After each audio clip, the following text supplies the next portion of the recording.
Collective, what's up? Welcome to the Collective Culture Podcast. If you are new, welcome back. If you're family and you're part of our collective, we're going to talk about something that I think probably real important to talk about during the first quarter of the new year, so that we can kind of set the tone for the rest of our year. At least we can try, guys. All right. And time management is something I've had to learn over time, oddly enough. The thing is, I actually learned about time management through teaching yoga. So, which I'll get into at some point in this episode. I hope so. But I want you guys to take a pause from the aimlessly scrolling on social media or scrolling to your phone, and you're pretending to be productive, right? Because I know we do it. We always do it.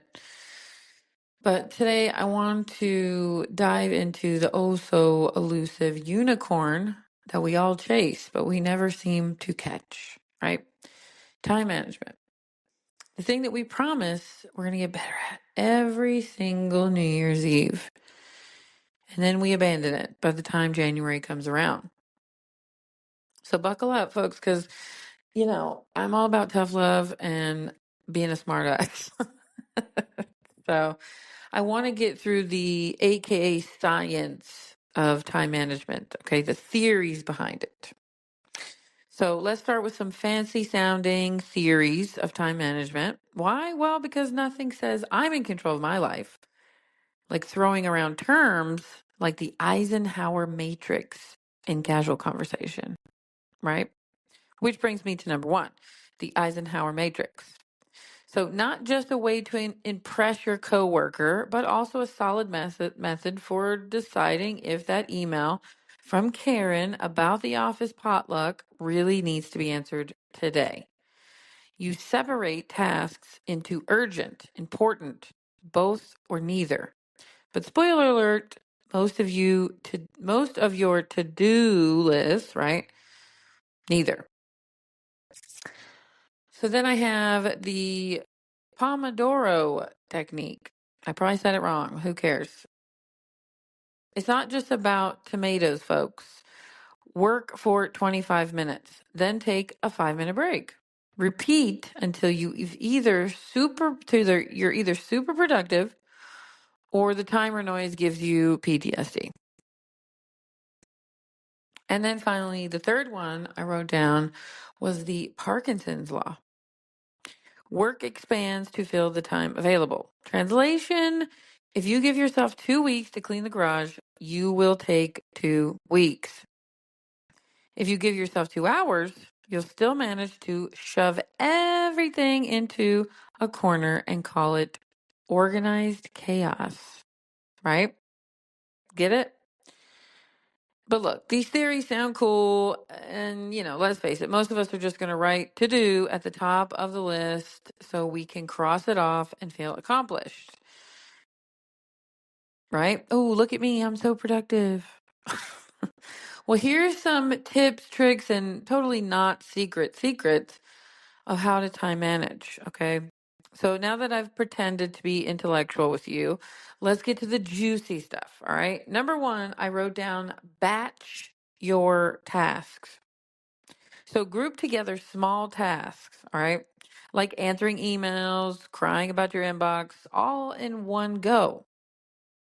And then number two, set a fake deadline because nothing motivates like fake pressure. Ooh, you got to get this done by this, having a due date of yesterday.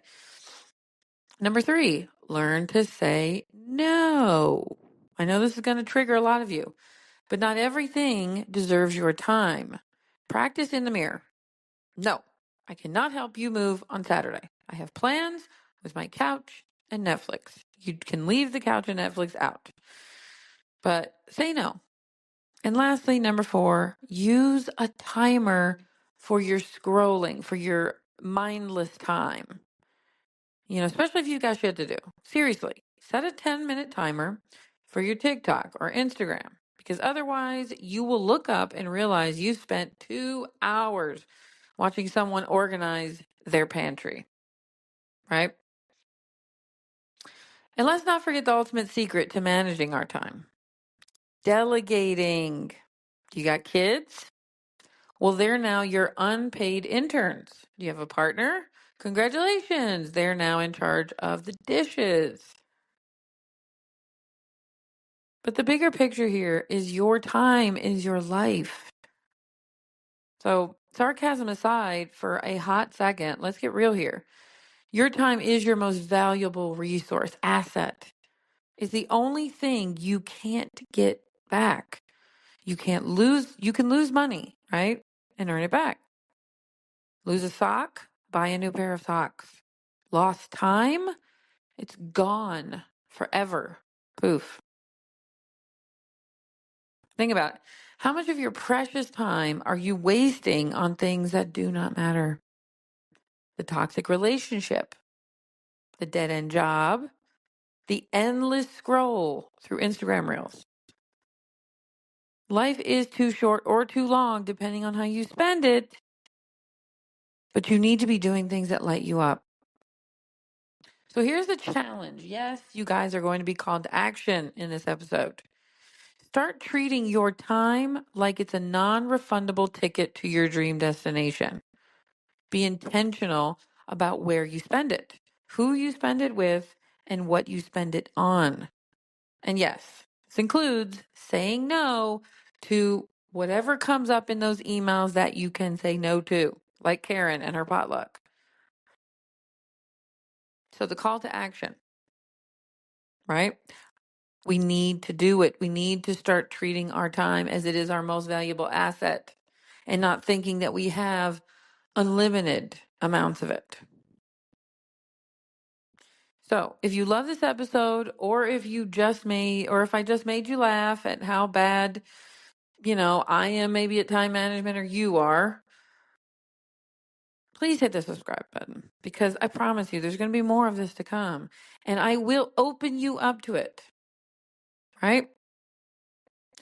And before we go, I want to share with you guys. So I said earlier that I had learned my time management basically through being a yoga teacher.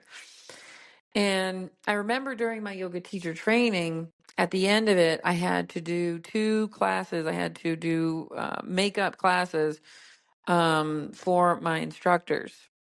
So basically teach 2 different yoga classes for my instructors. And the ones I ended up picking were really challenging for me to do. But they were also challenging to keep up with the time. So I don't want to start the class too late and then end it too early. And I don't want to start it too early and end it too late, right? I want it to really be, you come in and you get what you get. I say this class is going to be an hour and 30 minutes. It may be an hour and 35, and that's okay. But an hour and 50 is not, right? Or 45 minutes is not if I end the class too early. So I had a clock up at the back. I will never forget this. I had a clock up at the back wall of the yoga studio, and nobody could see it but me because everyone was facing forward. And I would look at that clock religiously as much as I could without getting busted. Okay. So if my class was in Shavasana and their eyes were closed, or they were in meditation and their eyes were closed, if we were doing a breath technique and they weren't paying attention, I would look up at that clock. And I got so hyper fixated on watching the time go by that I wasn't being present. And that's the worst thing you can do when you're teaching a yoga class, right? Is to not be present. And in my case, I also taught a meditation class. So if I'm not present in meditation, right, everybody in the classroom is going to feel that too. They're going to feel rushed through their meditation. So basically, what happened is I started to look at the clock less, kind of know where my time is going, not stopping looking at the clock completely because it is a helpful reminder. But just looking at it when I felt guided to and not looking at it out of fear. Okay. So with my time management, I was dealing with a lot of other people's time, you know? So you can also incorporate that, right, in your call to action. Are you making your husband late? Are you going to make your kids late to school because maybe you didn't get up 5 minutes earlier to, thaw out their peanut butter and jelly sandwich? Whatever it is, right? Take into accountability. It's not just about you. That's what really helped me. So I know this was kind of a shorter episode this week, but I wanted to get right to the point because we have some kind of heavy topics coming up later on. Hopefully, some interviews. Man, the timing and things out of my control happening in my life and in my health. It's just been hard. So I'm trying to also take priority for myself, which was your call to action, right? So until next time, guys, I am sending you so much love. Ciao.